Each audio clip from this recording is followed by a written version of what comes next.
are back. It is Fresh Juice, my juice heads. How are you all doing? This is an indie game podcast where we typically review games, talk about indie game news, as well as some other things as well, answer some questions. And who are you talking to?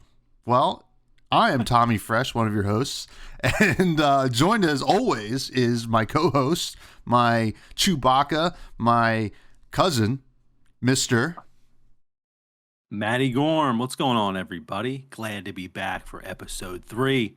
We're rolling. I'm excited about this one. It's going to be a good one. Absolutely. Matty Gorm, also known as Matty Juice. Yeah, Matty Juice. Sorry. Yes, I'm Matty Juice. Fresh Juice. That's how we do it. We're doing Twitter. On Twitter, Matty Gorm, as you can see in the overlay here for the show. But we got a great show for you all today. We got some pretty interesting news to get to here in a second, and then also we're gonna hit the main squeeze and talk about a game called Space Wreck, which was very interesting, and I think we're gonna have a lot to say about it, and I'm excited to talk about it. Now, before we do all that, what's new in your world, Matt? Oh man, outside of gaming, I was recently a victim of identity theft. So Really?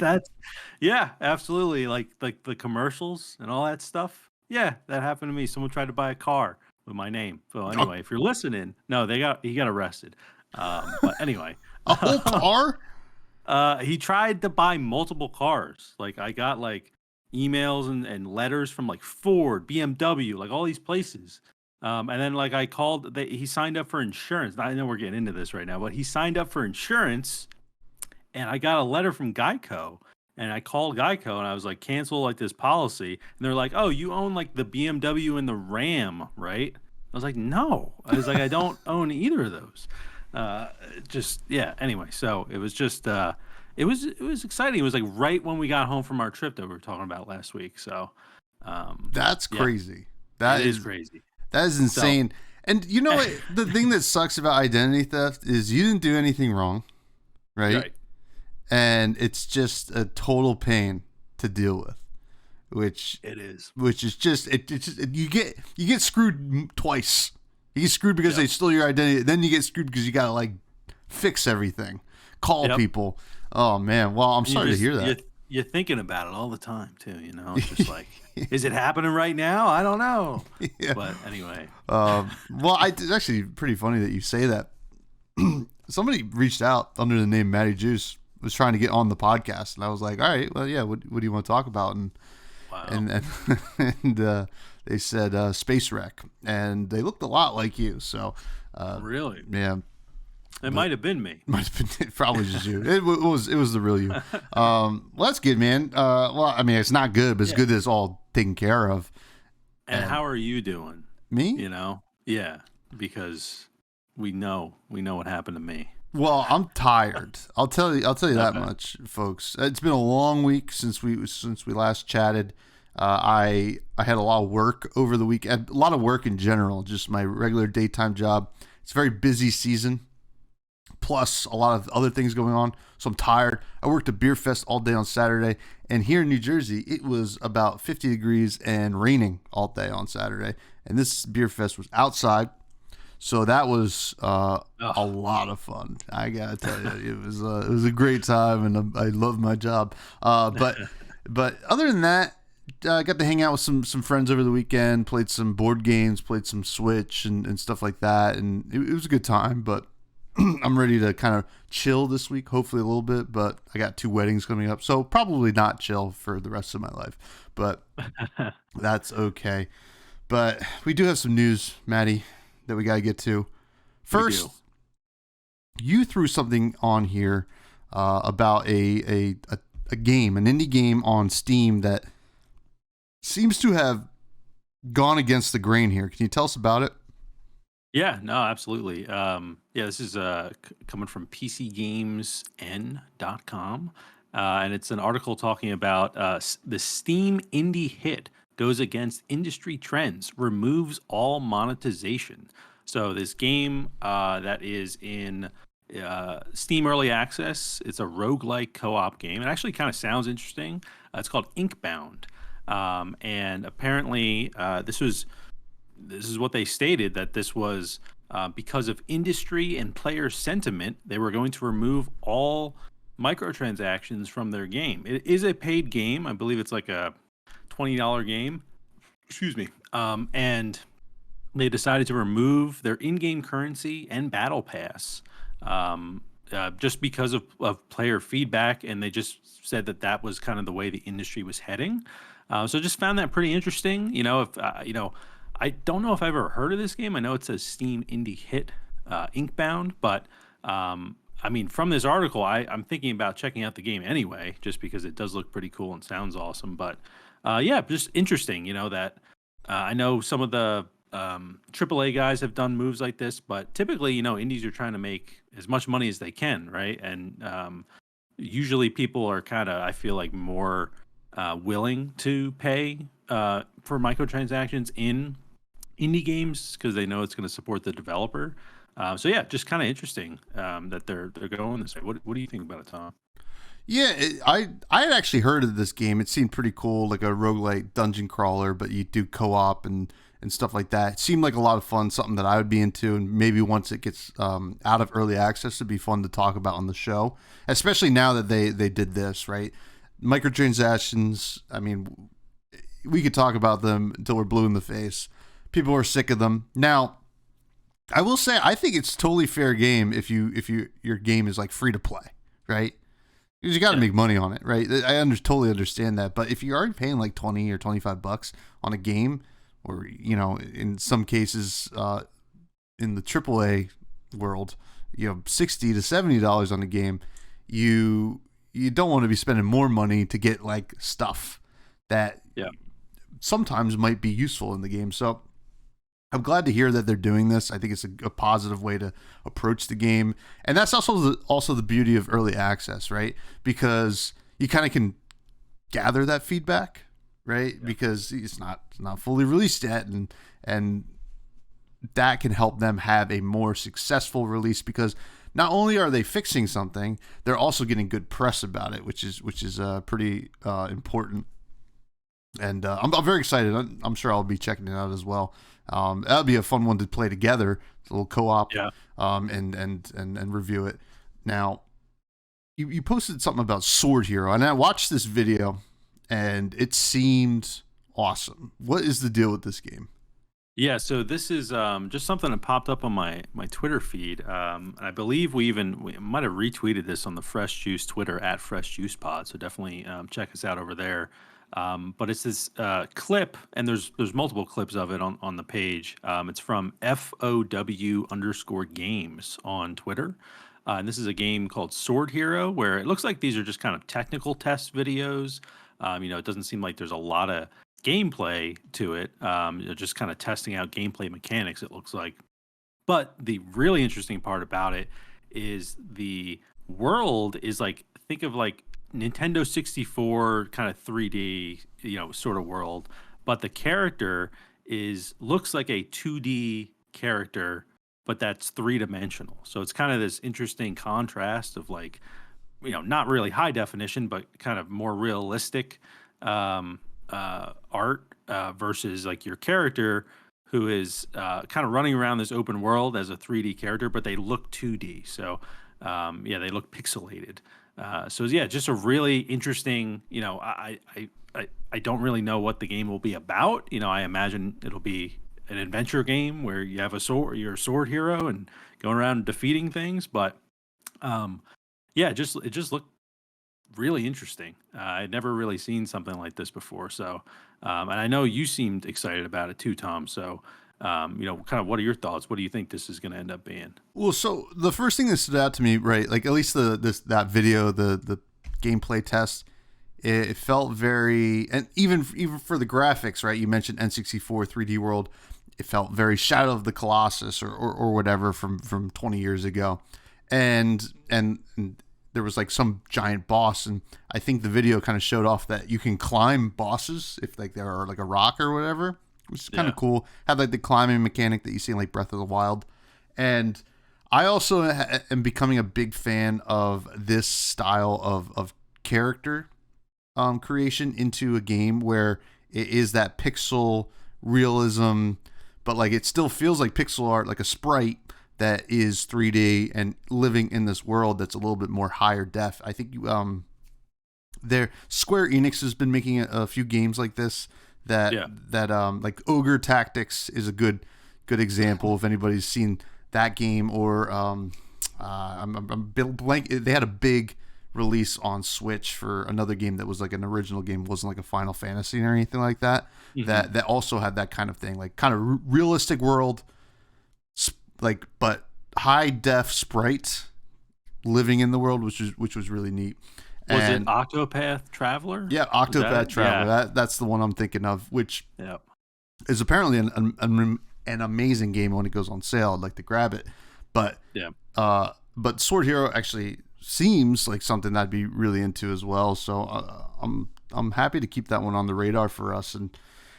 And finally, I don't know if you ever played much Stardew Valley, but I put some hours into that game. I like that game. It's very relaxing. You know, it's a cool game. And one of the coolest things about it, like a lot of indie games, is the music. Now, I saw that there is going to be a concert series, like a concert tour of the music of Stardew Valley, which is really neat, right? Like we're seeing like a lot of this happen in general, whether it's like watch Lord of the Rings while Lord of the Rings is being played by an orchestra at the same time and stuff like that. So it's really cool to kind of see an indie game kind of make that huge jump into like this like international tour, which I think they're hitting like 1, 2, 3, 4, like almost 20 cities, which is really cool. And he's hitting Philly and don't live too far from there, but it'd be something worth checking out. So I thought that was really cool. Is this something you'd like to see more of? Yeah, no, definitely. I always love, especially like when you watch the Game Awards, they usually have like, some sort of orchestra there or whatever that does the game music from all the games that like are Game of the Year nominees, things like that. So it's always cool to see like video game music kind of live. But yeah, no, I actually saw a TikTok about this, and apparently, at least based on the TikTok comments, this thing sold out like instantly, which is just like, I don't know if you had mentioned that. Oh no, I didn't even know that because I only saw the announcement article. I didn't even check tickets yet. So I mean, I guess I can't go unless I get second rate or whatever you call it. The resale market. Yeah, no, definitely. Or I mean, who knows? Maybe they'll add some more shows because they do have some like to be announced dates. So maybe there's going to be even more than this too. I'm not too sure, but it's just it looks awesome. I have played Stardew Valley, not a crazy amount, but I don't know. I might have put in like 10 hours to Stardew Valley, which I know is not a lot for a game like that. But I know like how hardcore that fan base is. It's like I got a very big cult following, and for good reason. Like it is a really great game if you're into like killing time basically, and just like building your kind of farm up and everything. So I definitely see the appeal of like wanting to go to a concert for a game. That's so calming. It'd be like going to like a Minecraft concert in a way. Like that music is very calming as well. I think this is awesome. I'd love to see it for more games. Just there's so many awesome games like Doom. Like imagine that. Like a Doom concert. Like that'd be insane. And it would be awesome. I think this is a really cool idea. Yeah, and maybe the next game we're about to talk about in the main squeeze, the Space Wreck. Not even the Space Wreck. It is just called Space Wreck. Maybe their music is good enough to make it onto the main stage, but we will talk about that in a bit. Space Wreck. Let's talk about this game. This is our review of the week, the main squeeze here at the Fresh Juice. This is a indie game, which obviously we're going to talk about. That has been explained or described as Fallout, but pixel in space. So I never played any of the Fallout games. I'm not sure if you have, Matty, but if you want to talk about like the setup here of what Space Wreck is, I'm going to give you the floor. Yeah, sure. No, I think that description was perfect. I have played a bit of Fallout, not my favorite games, but definitely an accurate representation. So yeah, this is essentially just like a post-apocalyptic retro RPG that takes place in space, and it's say about 4 or 5 hours per campaign that you can play. There's multiple endings to this game. There's a lot of different choices you can make, a lot of different avenues you can go. It's a very interesting uh, kind of interesting take on like a modern retro RPG. So yeah, if you're into like games like Tom said, like Fallout or like old school Diablo, like this is a really cool game. I know Diablo is a bit different than something like this, but just in terms of like the feel, I guess, overall. So yeah, and it's also made by two people, which is very interesting. A lot of these indie games we're going to review are you know going to be made by really small teams. So this isn't anything too surprising, but two-person developer from Latvia, Pahris Entertainment. Hopefully, I'm saying that right. And also, fun fact: I know I'm going for a while here covering the game, but I just found a lot of cool information about it. There were two previous names of this game before Space Wreck. Oh It yeah. was yeah. At first, the first name was Paris, which is the same name as the developer, and the second name was Wellguard, which is kind of an interesting Interesting. name. Yeah, I think Space Wreck is like probably the best fitting name for the gameplay, but this is their first game, at least on Steam, from what I could see. So, yeah, it's very interesting. Also, one major thing about this game is they tell you that combat is 100% optional. Mm-hmm. So that they like drive that home that combat is very difficult. It's even in like the Steam description. I'm looking at it right now. It's combat 100% optional. So they definitely kind of discourage combat, I guess, in a way. But yeah, anyway. So what did you think about it, Tom? What did you think? Well, yeah, let's well, I'll talk about gameplay first. So, Yeah.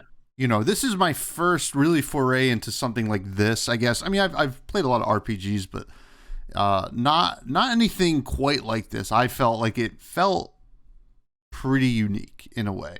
It's very point and click, right? That's you just click things and then like use your keyboard to like adjust where you're looking on the map, right? So the gameplay is good. And it seems to me like there's a lot of depth, right? You mentioned like 4 or 5 hours to complete a campaign, but when you start the game, you get three options, right? You get three options of a character you can play. The first is a like a personality, like a TV personality that you basically have higher charisma and like perception bonuses, a lot like any other kind of RPG. And then you have a hacker guy who was a lot better at like picking locks and doing tech stuff in the game. And then you have like just a dude who's really good at guns. So like your combat class basically. And then your fourth option is build your own character, right? You get X amount of points to add to your different attributes, and then like certain things that you're good at, like charisma or whatever, or science, and you can kind of build it your way.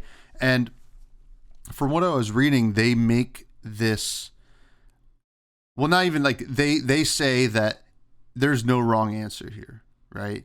Like you can beat the game with anything, right? Whether and to the point of like combat's totally optional. You can just be a character that's like does not care about even remotely picking up a gun or punching one of these robots or enemies, right? And that's pretty cool. I really enjoy that, right? Because naturally you start to want to be like, I'll be the gun guy, right? So for context, I started two campaigns. I started a campaign as the hacker guy, and then I did like a custom one, and I play a little bit of both. I didn't complete each of the campaigns, but I wanted to get a good feel for how it was different, and I like that, right? Because I like the fact that when I revisit this game after this review, when I finish as Noah, the hacker, I can come back to my other character that I created and kind of learn how I completed it with their kind of pre-constructed hero or character, and apply it to how I play as my own. And I really like that. So in terms of the point and click, I think it works pretty well. I had a few issues though. I did not love sometimes like where you were clicking. It just, you were trying to click on one thing and it wouldn't do it. And then you had to like kind of move your mouse around a lot. Yeah. So that was like a little pet peeve. And, you know, it didn't happen often, but like whenever the map was like at a certain point, it would happen, which kind of bothered me. And I guess this will be part of the visuals part too, but I wasn't a fan of just the one angle that you have on the map. I would have liked to have, like, cause you can move around the map, like in terms of like where you're seeing, but I would have liked to have had a little bit more of a gyroscope action going on, which is also somewhat of a nitpick, but I think it would have helped, especially with what I just complained about. And I also, maybe because I'm not used to these kinds of games, I think that it didn't need to be point and click, if that makes sense. I think it could have it could have still been very basic, and you could have just like used like WASD and like to move around the map. I didn't think it really warranted being point and click. Other than like opening up a case to see what kind of items you can get. So that was like the pros and cons of the gameplay. I did find it very, you know, interesting, and I thought that the gameplay was still engaging because there's a lot to do, right? Yeah.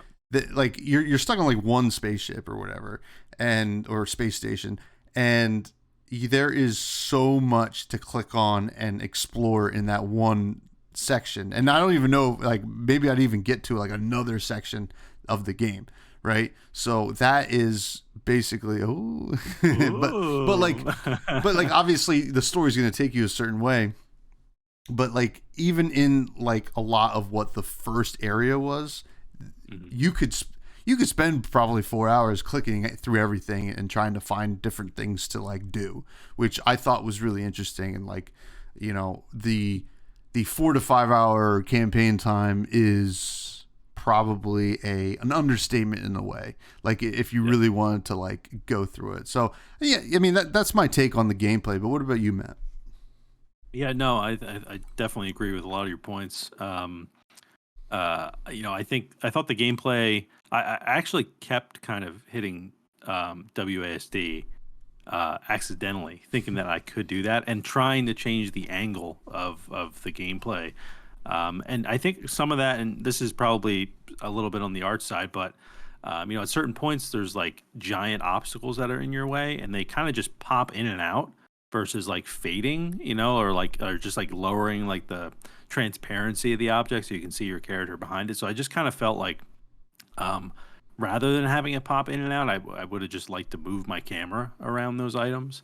I understand that like that probably makes the game more three-dimensional and probably, you know, requires some more work, but it would have been nice just from like a user experience point of view. But yeah, and they also, you know, just mechanic wise in the game, which I thought was pretty cool, is that, you know, when you're exploring, there's like certain areas that are kind of fogged up with like shadow, so you don't know what's in a room or something like that. You know, again, that could be more on the art side, but we'll get into that. And then also they drive home that like carry capacity is like very limited in the game, which it definitely is. Like as I was playing, I had to consistently keep dropping things, or like you can get robots to like follow you around, and you can like deposit things into them and have them do different actions. So you could kind of unload some stuff onto them if you wanted to, which is really cool. The combat, even though I tried not to get into any combat because it is very difficult, it is turn-based, which you kind of expect from like a game like this, which is fine. You know, it's kind of like playing chess in a way. You know, I wasn't 100% sure sometimes what I was even doing, but then, you know, most of the time you get the general idea of like what you're kind of doing. which is pretty cool. And then they also do, which is great for me because I don't play a lot of games that are like this. Is they have like this captain's guide, this captain's book that will continuously pop up in the beginning, and it does a really good job of like showing you what it's trying to teach you, and then like explaining it in just a few sentences, like different mechanics in the game. So I thought that was really helpful. Definitely helped me a lot. So definitely, not every indie game and not every game in general does a great job of kind of onboarding their players. So I thought that was really well done. So definitely props to them. I'm just looking at, I have a few different pages here. But some of this is just like, I gave some lady some water and she gave me a great review on raterocket.com, which I thought was hilarious. That's what she said she was doing.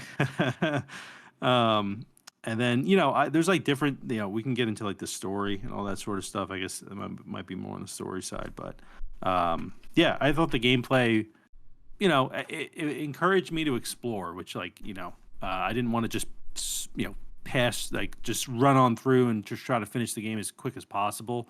I definitely like did explore a bit, but then, after a certain point I was like, all right, I have to review this game. Let me see if I can finish the story. So yeah, it definitely encourages exploration, and there are multiple ships you do go on. So it's just even more, than in the beginning. It is a lot of that main like space station you're on, but there's definitely some more exploring outside of that, which is really cool. But yeah, as far as the story goes too, I'm curious to know, Tom, what did you think of the story? Because this is really the first game on the pod that has had a story so far.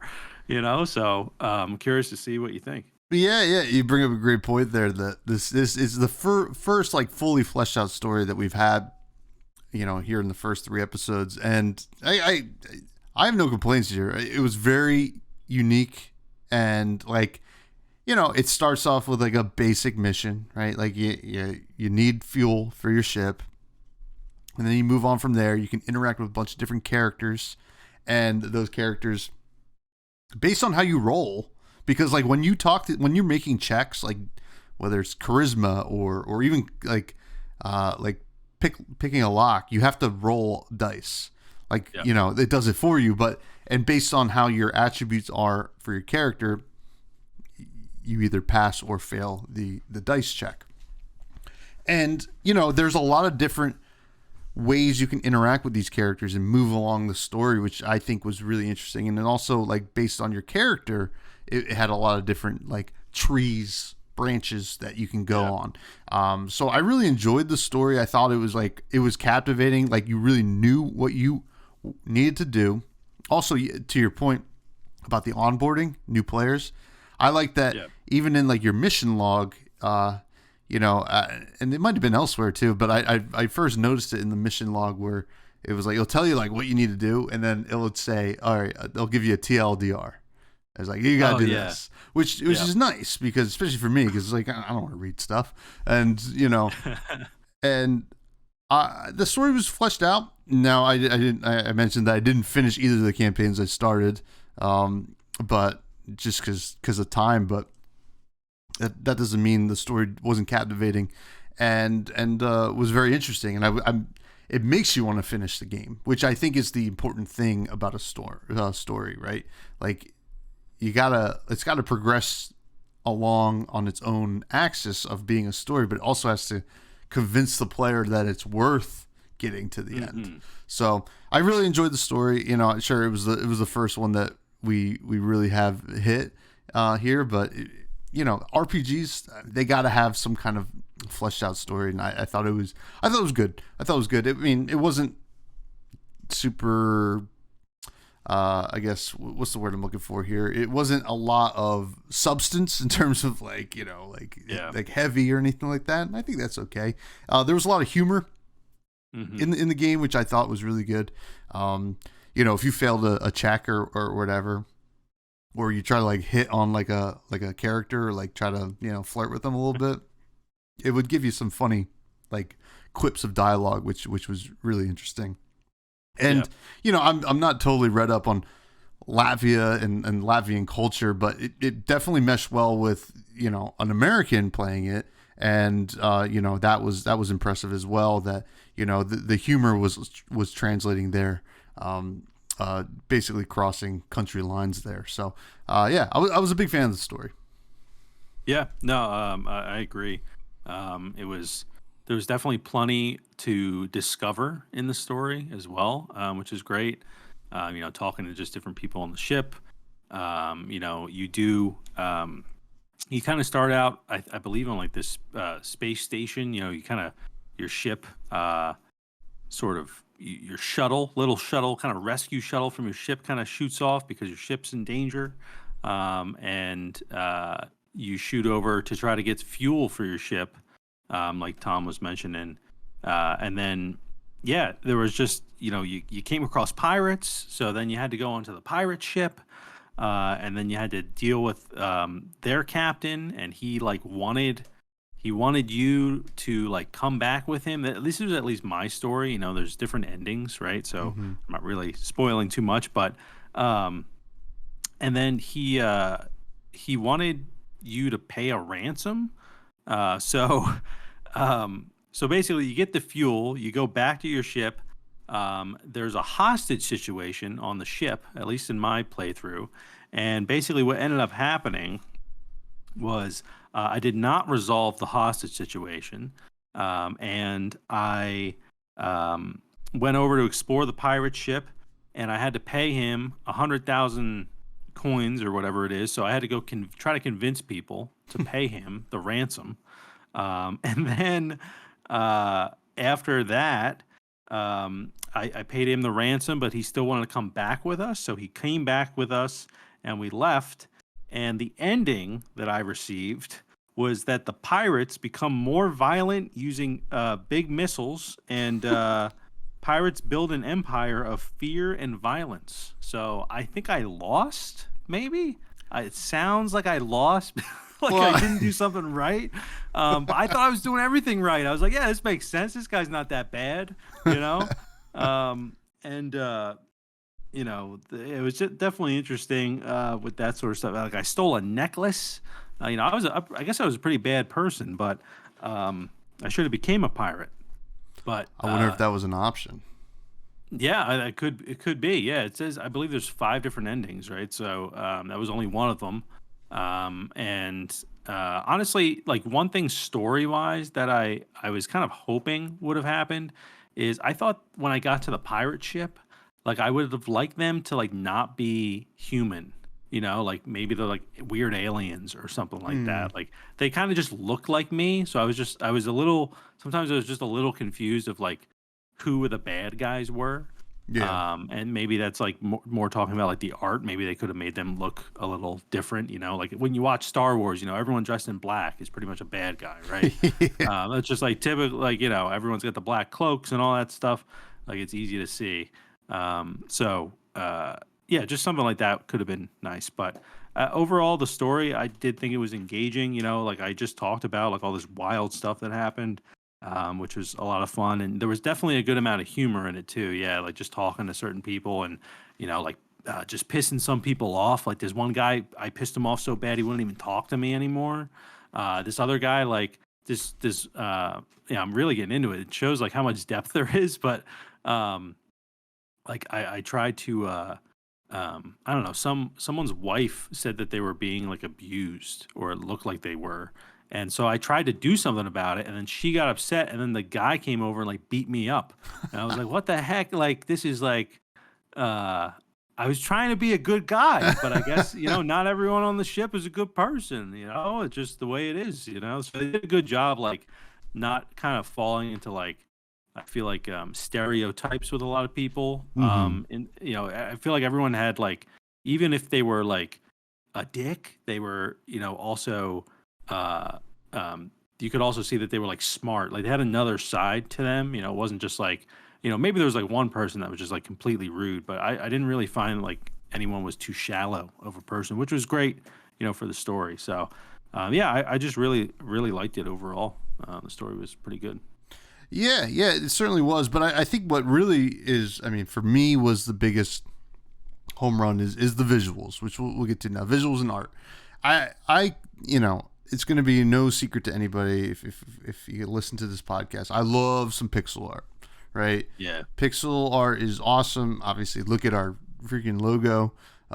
It's the coolest thing, and if it brings me back, it's like both nostalgic, but then people still find ways to kind of find new ways to like present it, and I don't think there was a lot of that in this game, but this game did remind me a lot of the old, even like computer games that you would play back in like the late 90s, early 2000s. And there's a lot of detail here, and I felt like the look of the game really, really was what makes it stand out, because I don't think you could do this game. Like you probably could, but I don't think it would really work in any kind of art style, any other kind of art style. And maybe that's because of what we'll talk about in a bit, like the sound as well. But like it just gave a nice kind of vibe to the game.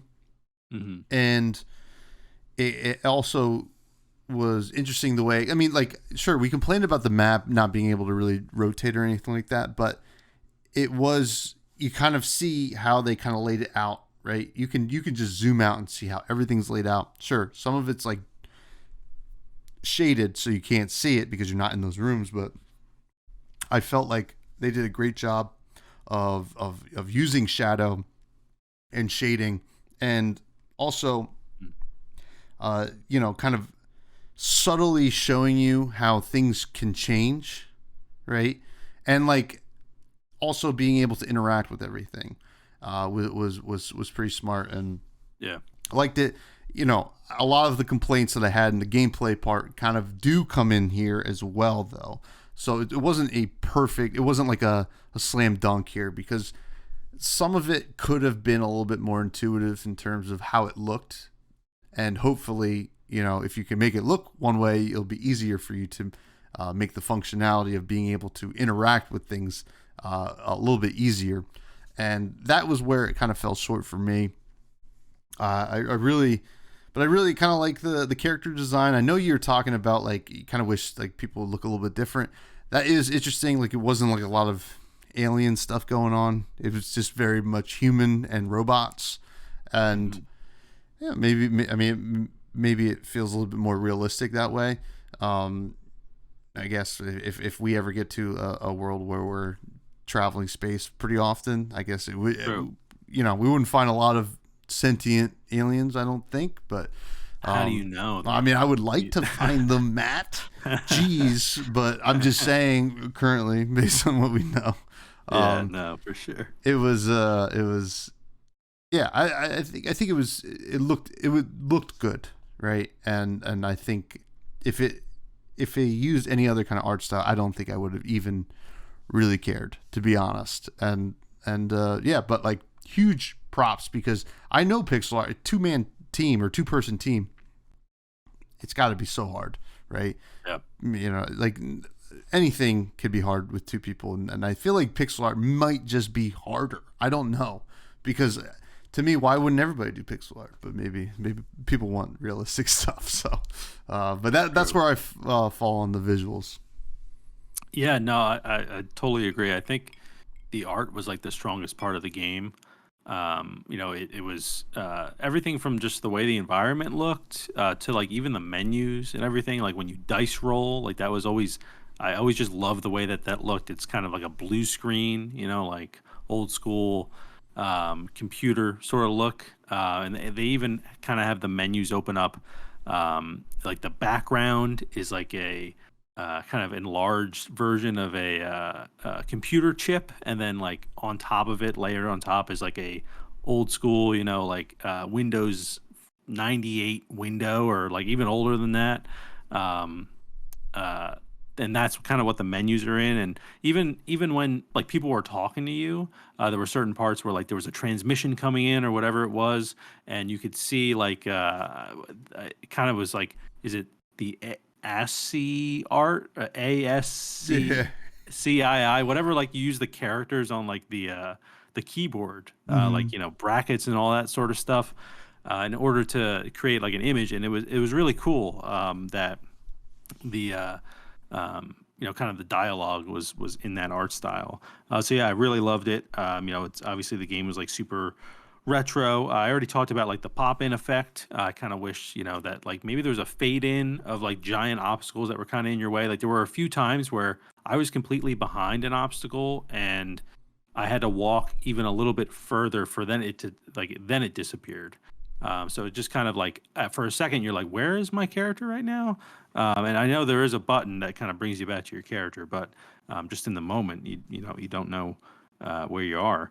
And then I did talk about like the pirates. It would have been cool too if like the pirates were robots, right? Because like the story was kind of about like these robots kind of becoming more sentient and understanding where they are.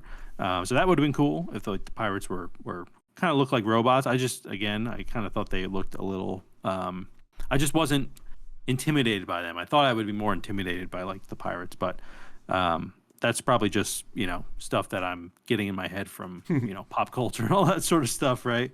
Because I do think it is an interesting point that you made that like it makes it more realistic, right? If like we had ever went to space, like I could see we've got self-driving cars pretty like almost right now or whatever, and I could see I think this was this take place in like 2075 or 3075 something it said like that. I think it did. So yeah, that's totally feasible. And then I did talk about like the shadows. I thought that was really cool. How like you don't know what's in a room until you go in there, and then you kind of have to carve out your path of the room and empty, or put light to all the shadow. I thought that was a really cool touch with the art.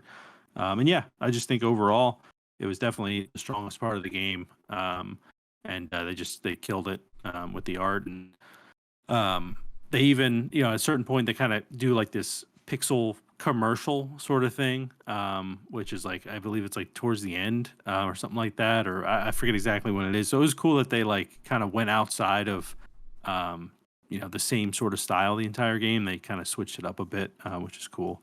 But yeah, overall, I thought it was great. But I know you want to talk about the sound, I which is do. also a great part of the game in my opinion. But I would love to hear what you think, Well, Tommy. first of all, I want to go back. You brought up a great point about the dialogue and Yeah, like how the screen would come up and you kind of get this like face, like almost realistic face with but like with the whatever kind of art it is. yeah, And it's so easy. Like it would have just been, and we wouldn't even like thought anything different of it, right? If they had just done the kind of floating head thing, right, where yeah. the person pops up and like they got like their art like talking or whatever, and like every game does that. And the fact that they were like, you know what, actually, what if we did this? And I thought that Mhm. was a really really interesting choice, and it really worked out. The sound though, first of all, there's a voiceover in the beginning in the intro. And I don't know if it's just me, but whoever was doing the voiceover sounded so familiar. I don't know if you felt that as well. Like I couldn't It was place Owen it. Wilson. Was it? No, just I kidding. was like, no. I was like, it didn't sound like Owen Wilson. I don't know. Yeah. I'll have to I'll have listen to back listen to to it. it again. Yeah. Yeah, it's something about it sounded so familiar. I mean, maybe it was just like one of those AI voices that people use on TikTok now. But I would imagine maybe not, but it sounded very familiar. I didn't know if you caught up on that. But the retro space soundtrack that this had, I was such a huge fan of. This was like so cool.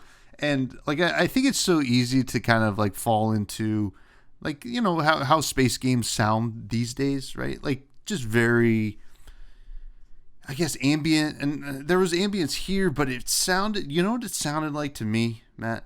It Tell me. sound And for anybody who's ever been to Universal Studios in Florida, it sounded like I was in line at the ET ride or Space Mountain or something like that. So it was like, it felt like the 80s, like what the 80s Yeah. thought space music sounded like.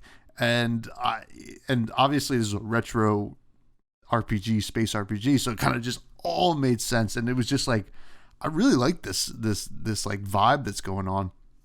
And to be honest, like yeah, I was working one day and playing at the same time, and I had to go like do something on the other monitor, and I found myself just like typing and kind of like feeling it. And I was like, this Yeah. is really cool. So I was a huge fan of the sound design and especially the sound effects as well. Everything kind of made sense. You got the little dice roll sound there as well, and it was cool.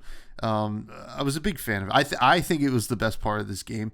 To be honest, it really was it just sounded so nice and kind of refreshing in a very throwback way, and that's where I land with the sound for Space Wreck.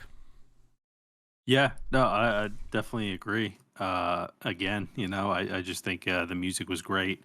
Especially, I really did enjoy as well, like the combat music. It was kind of like intense, like metal in a Mm-hmm. way, or like just rock or whatever you want to call it. Um, it was great. Like, so I found myself not, the combat is very difficult, but I found myself like not minding too much because then the music would start playing. I'm like, oh, that's great. Like I get to listen to it more and see what else they kind of got. For their combat music. So it was really great. Um, the one thing that did kind of bother me a bit was that you talk about like the dialogue in the beginning, like that narration. Well, there's like audio logs that you find in the game, and they show you kind of the wavelengths of like people talking. And I guess I just had assumed like from like the beginning, I was like, oh, there is going to be like some dialogue in the game. Like I wasn't anticipating any dialogue, at least like dialogue I could hear. Right? I guess I don't know if that's technically is text Audio, audio, yeah, audio. Yeah. So I just kind of like thought that when I found those audio logs, I would be able to hear it. But instead, you just kind of you click through the messages, which it wasn't a huge deal, but that's just what I was feeling. Just kind of thought that that's what was going to happen. But I will say the combat indicator that happens, like when you first get into combat, like you might open a door and you're not sure what's in there, but then the shadow goes away and there's like 3 or 4 robots in there and they just like they see you. There's like a sound that plays, and I gotta tell you, this thing scared the crap out of me. Like so many times, I was just like, "Geez, oh my god," like I just like run away or like close the door or whatever. It was just they definitely did a good job of like it's not really a jump scare. It could have just been me, but it definitely like making you realize that you're in combat and you probably want to get out of it. So I thought that was great. And then yeah, just as far as like interacting with all the items, I thought that was fine. Like there's like little like just basic clicks and things like that. There's not really a any cool items you can interact with in a different way. Everything kind of you interact with it the same way. So that was fine. But yeah, overall, I think the sound of the game, you mentioned the kind of like the retro sort of music, like sci-fi, is definitely great. And yeah, I just think overall, like the soundtrack of the game was the strongest part of the sound of the game. So yeah, I thought it was great. It was great. Yeah, and Yeah. finally, the performance. It's only on Steam. It worked fine for me. I'm sure it worked just as fine for you. So Oh, okay. So in terms of like how the game ran, like it ran fine overall, but like there were bugs I ran into, Hmm. where I wasn't able to talk to some people. I had to like leave the room and come back, and then it would let me talk to them. Um, uh, I thought that sometimes my character would like flip for some reason. I'd be I upside like down. they would like continuously just keep flipping. I'm not sure if maybe it was intentional, maybe because like I was out in space. It's just like a random thing that might happen while you're running. But I was like, I just thought it was a bug. So it might not have been. And then I put here no chat highlight for interacting. I don't really know what that means. No chat highlight for interacting. I Um, don't know what it means. Not sure what that means, but I guess I wasn't a fan of that. But yeah, no, I think like overall, like the game ran well, and like there's, it's 2 people. There's gonna be some bugs in the Mhm. game. You know, and it definitely there were no game breaking bugs or anything like that. Just kind of little weird things that you're fine with, you know, in an indie game or a 2-person developer game. You know, like it's totally fine. And it's stuff that I'm sure that they're gonna fix. You know, Yeah. hopefully, you know, they sold enough of them. And there, I mean, there are. I'm looking like overall, there's 87 reviews of the game so far, and it's very positive on Steam. So it seems like a lot of people are having a fine time with the performance as well. Mm-hmm. So definitely not a concern, I would say, overall. But I know we have to get into the ratings. Though, Tom, Yes. you want to explain to the people how this works on Fresh Juice? Yeah, yeah. So we have a couple different ratings here. It's going to start from the highest tier down to the worst tier. It's all grocery themed, right? Fresh juice. Highest tier is certified fresh juice. You know, your Tropicana. No, Tropicana is not really. I wouldn't say it's the most fresh. Your fresh squeeze juice. These are the best games. These are game of the year contenders. These are, you know, absolute home runs. After that, it's a steal, right? At the price, it's a steal. You'd be remiss to not buy the game at that price. And these are, you know, your really good games. Like, you know, maybe not game of the year, but like you're like, wow, that was a good game. I'm glad I bought and played it. Next, we have Get On Sale. Sales happen all the time. Humble Bundle, Steam sale, Nintendo Switch sales. All these happen all the time. It's a good game, but maybe not really worth the price. And then after that, you get your manager's special. This is something that, like, if it goes on super discount, you might want to play, right? It's not really that great. Maybe it has a few redeeming qualities here and there, but you know, it's not really something you should be like looking to spend money on. And you know, we'll see if it gets better, right? You know, these games sometimes have redemptions. And then finally we have Spoiled Milk, which is, nobody wants to buy, right? It's unsellable, and it's just a really bad game. So do you want me to give my rating, or do you want to go first? Go for it. So I'm gonna say Get On Sale for this game for a few reasons. So the price of this game, full price right now, is $16.99 on Steam, and I think it's not a lot of money, right? It's a pretty fair price for a game, especially as well thought out on this. That being said, my issues with the gameplay and some of the visuals that probably more go towards the gameplay side really hold it back for me from being like a full price, like a steal. And I don't think that means the game's bad whatsoever, but it's just maybe a $10 game, I would say. Sure, I know there's a lot you can do, but there's a very real possibility like you play it and you do the first like whatever your first campaign is, you beat it and you're like, that was fun, I don't really need to do the other ones, you know. And if that's the case, like $10, I think that would be pretty fair. At $17, it gets a little bit more iffy. So I'm gonna land at Get On Sale for Space Wreck. Well, I just want to let you know, you took every single point that I was going to make, and you just said it right there. Really? Yep, absolutely. So I also gave it an on sale rating. And just for transparency, it is technically on sale, 15% off right now, but by the time this episode comes out, it won't be.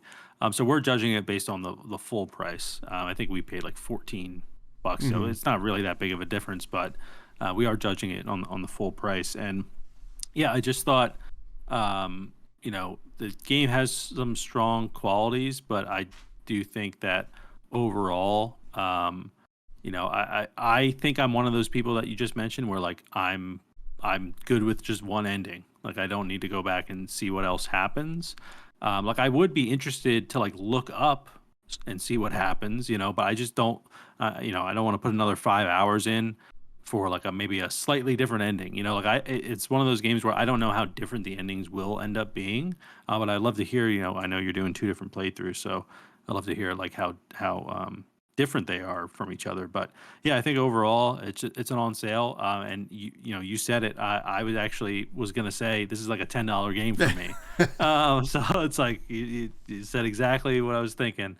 If I pay $10 for this and I just played through 5 hours right there, like I'd be perfectly fine with that. But I just think I don't know. I paid for $20 games that have a lot of replay value, and like I just am not getting a lot of replay value from it. But again, I don't normally play games like this too. Just for the listeners to know, like as we do these episodes, they'll kind of figure out, our kind of what we vibe with the most, each, and like they can take, everyone's got a little bias, right? So, we try to be unbiased here. Obviously, we have two different perspectives, but it's just not a typical game for me that I would play. I wouldn't play it again. I've already uninstalled it, to be honest. Whoa. But but it's only because I already beat it. And like I just, it is a very small file though, so it's not like I needed the space. It just was like, this is. I wrote down all my notes. I gave it. It's not a bad game, like you said, by any means. Like I think. If you're into like retro RPGs, I think it's probably one of the better indie ones. Because I haven't really seen a lot of indie retro RPGs. So, I think overall it's an on sale. Get it on sale. Check out the Steam sale. I'm sure it will go on sale at some point. I mean, it was already on sale at launch, right? So.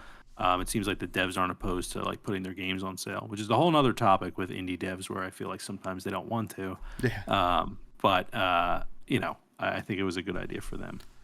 Yeah, and I think some people could argue the replayability is pretty high on this game, but I think that we are both arguing here that perhaps that the gameplay holds it back, makes it a slog enough that it's not worth it. Like, sure, you kind of give it a pass while you're doing your first pass through of a campaign, but it's probably not worth it a second time to do that. So, yeah. Yeah, and I think this is the perfect time to announce our giveaway. Oh, yeah. Oh, yeah. Well, hey, listen. All right. We're doing a giveaway for the game. We got 2 Steam keys.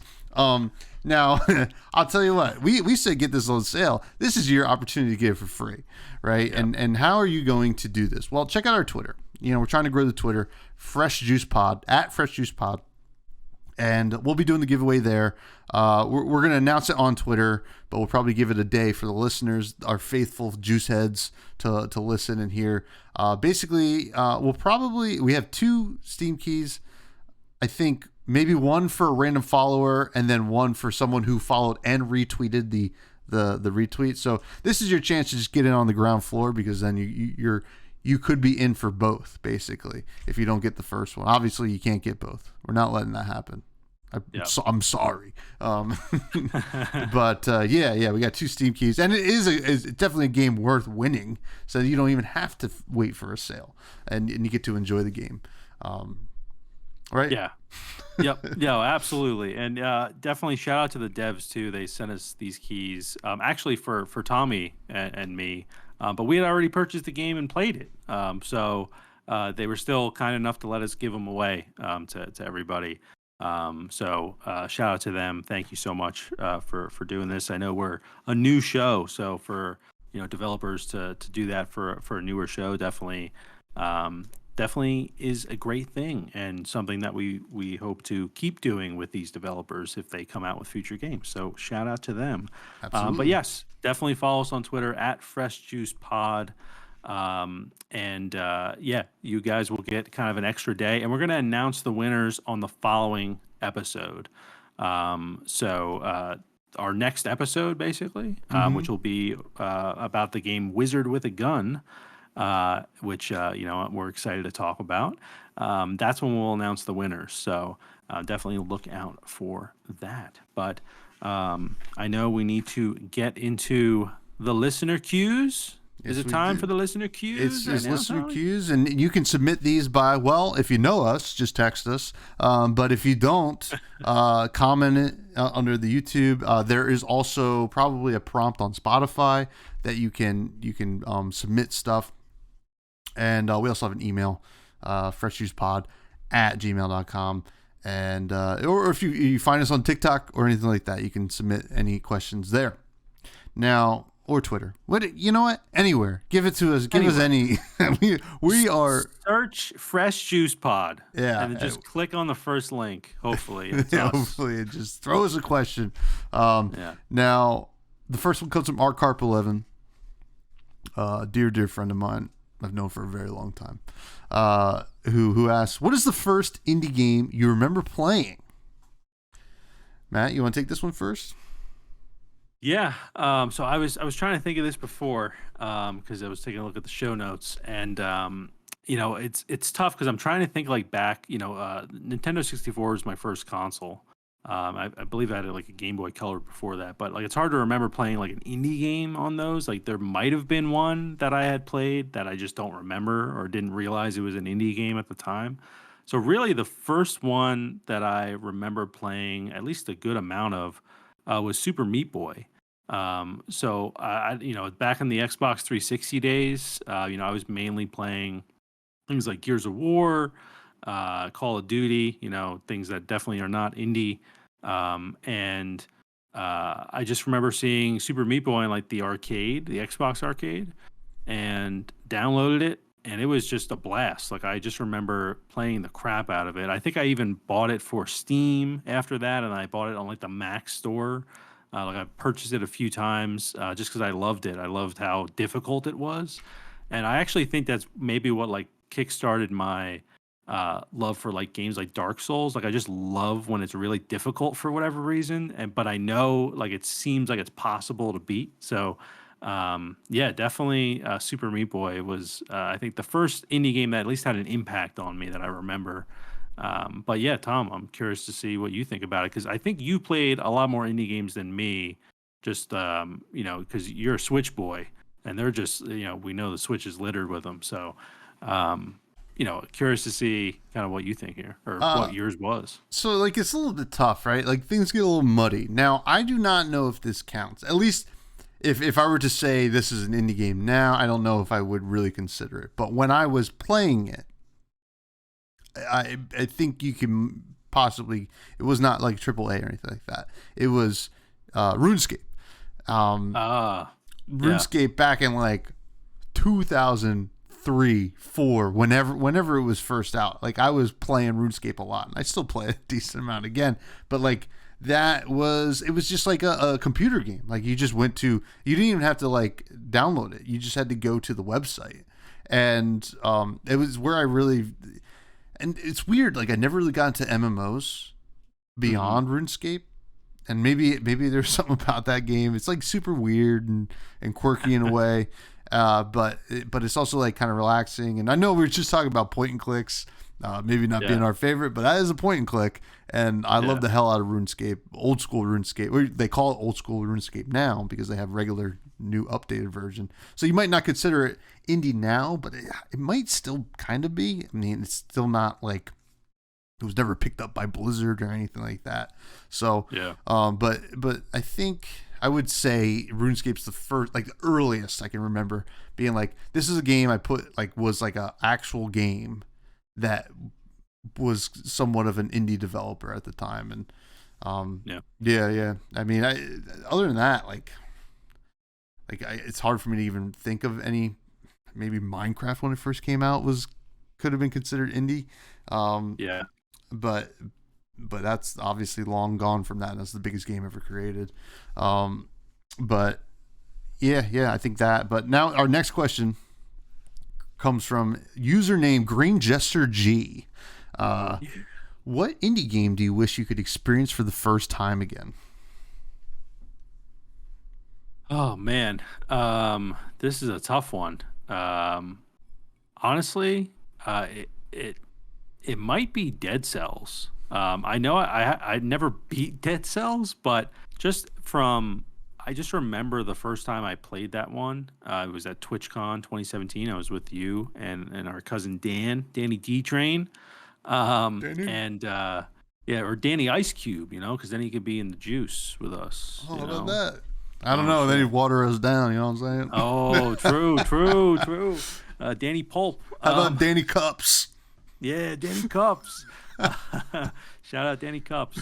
And I just remember just like, I had played a good amount of indie games before that, but Dead Cells for whatever reason just really wowed me. I was like, wow, this is like super. I love the art and I just love the feel of the game. Like, I think up until that point, like I'd never really played an indie game that felt as good as Dead Cells. And for whatever reason, it just has an impact on me, like that. Now, I did love Super Meat Boy, don't get me wrong, but I don't know, just I think everything about like being at TwitchCon and everything, like if we're going back to the same place as well that we played it, right? I would probably do Dead Cells because that was just awesome. But what are you thinking, Tommy? Yeah, Dead Cells is a great answer. Actually, I almost wrote that down, but I figured I almost guessed that you would have said it. And it's a great game, and I wish I could experience it for the first time again. So I'm between two. One is Crawl, which is we had already talked about it on the show. Great game, and it still has replayability. But the first time I played it, like with buds and stuff like that, it was so cool to kind of figure out what the hell's going on in this weird game, this super unique game, and it was a lot of fun.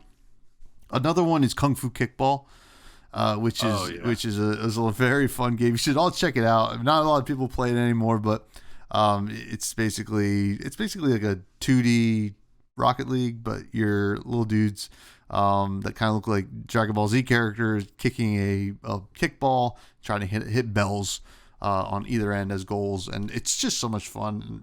Played a little bit in Kentucky, and that was a lot of fun. So it'd be either of those two, because when we first played Kung Fu Kickball, Danny Cups and I, we won a little tournament at PAX, and that was like pretty hype, and that was a lot of fun. So yeah, those are two ones that I, like off the top of my head, would be ones that I would like to like play for the first time again. But yeah, those are great answers. Great questions, great answers, and I think that anybody who's interested in submitting a question, please do. And finally, Matty, let's go to the rec room and say our goodbyes. The rec room is where we recommend something that might not be an indie game for people to consume or do. What's your recommendation here? I see something written here. It's kind of interesting. Yeah. So I am recommending the new Goosebumps TV series. I do remember watching like the older Goosebumps, but I was definitely never like a huge, it's not like I raced to the TV to turn it on or anything like that, but I do remember watching them. And this new one, which I believe is on Hulu and Disney Plus, I was pretty skeptical at first just because like it's just, dumb teenagers getting into like trouble and stuff like that. But this actually has Justin Long in it, which is kind of interesting. And as well as like some other people that I've seen that are like, maybe C-level celebrities like from The Office and things like that, that are in it. But I think it's done a good job of being creepy. The way it works as well, which I believe the old Goosebumps episodes, like they're kind of like the Twilight Zone, where they like each episode was siloed off into its own story. Mm-hmm. This one is actually continuous, which is really interesting. And we weren't aware that was going to be the case, but the way that it works is there's a Halloween party, and then every episode is like a different perspective of like like someone else, at that Halloween party and like the story they have. So it's kind of cool to see how everything kind of intertwines. But yeah, definitely recommend it. I'm usually not a big like horror guy. I mean, it's not really horror, it's just kind of creepy. It's just Goosebumps. But it's definitely has mine and Maria's attention right now. So that's gonna be my recommendation for the week, Tommy.